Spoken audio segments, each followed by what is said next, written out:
Tara guys, samahan nyo kami. Ayan, nagala-gala po kami dito sa may RS or Riverside dito sa may Montalban. Kaso nakita nga po namin na nagsara na po yung iba roon dahil tapos na rin po yung contract nila. So, ginawa namin, umikot-ikot kami at napadpad kami rito malapit sa bandang highway. At dito kami napunta sa may Tapsilugan. Ayan. Dahil sa gutom namin, napa-stop kami rito para kumain.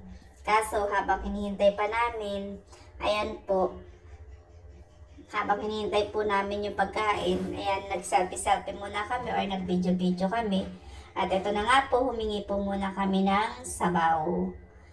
Yung sabaw nga po nitong nakita namin or ibinigay sa amin, nagulat kami kasi lasang sabaw ng balot. Ayan po, oh guys, oh, diba? Nasarapan sila sa sabaw. Kaya, yan, yung lagi kong kaaway, muntik nang maubos. Pati nga po yung, yung platito or yung mangkok na maliit, kulang na lang higupin niya. At gawin niya rin sabaw na rin. Ayan, hindi na rin kami nakapag-video dahil sa gutom na rin po namin. Nakalimutan namin i-video or mag-selfie. Naalala ko na lang po, patapos na kami or tapos na kami kumain. O, diba? So, hindi na namin kayo maalok dahil tapos na kaming kumain. Wala nang pagkain sa harapan namin. So, ayan guys po. Ayan, nag-trip lang po kaming apat. At nagkayayaan. Kaso lugi. O, diba? Madaya sila. O, paano guys?